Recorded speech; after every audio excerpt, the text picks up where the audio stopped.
வணக்கம். மதுரை ராமச்சந்திரன்.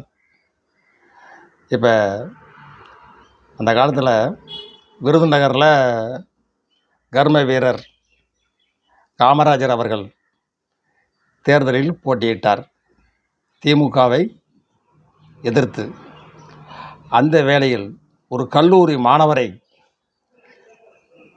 தேர்தல் களத்திலே நிறுத்தி திரு காமராஜர் அவர்களுக்கு எதிராக போட்டியிட வைத்து அந்த தேர்தலில் திரு காமராஜர் அவர்கள் தோல்வியை சந்தித்தார்.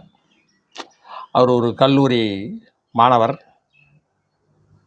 பேர் தேவையில்லை, நீ ஹிஸ்ட்ரி பார்த்து தெரிஞ்சுங்க. அவர் நின்று தோத்துட்டார். ஒரு கர்ம வீரரே தோற்கடிக்கப்பட்டார் அந்த காலத்தில். தற்பொழுது முக்கியமான தொகுதிகளெல்லாம் கட்சி தலைவர் நிற்கிறாங்க. அவங்க நின்று அந்த தொகுதி முக்கியமான தொகுதி வச்சுக்கோங்களேன், முக்கியமான தொகுதியில் அவங்க நிற்கிறாங்க. அவங்க நிற்கிற இடம் முக்கியமான தொகுதியாக இருக்குது.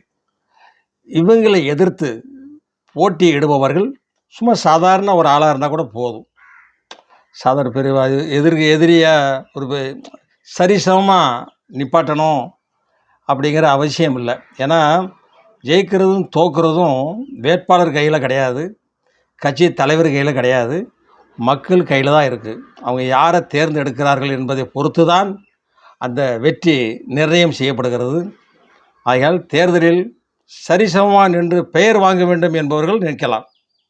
தோற்றாலும் பரவாயில்ல, இவர் எதிர்த்து நின்னோம்ல அப்படிங்கிற பெயர் போதும் என்று எதிர்த்து நிற்பவர்கள் நிற்கலாம். தோற்றுவிட்டால் டெபாசிட் கிடைக்காது. பார்த்துக்குங்க. அடுத்த வீடியோ.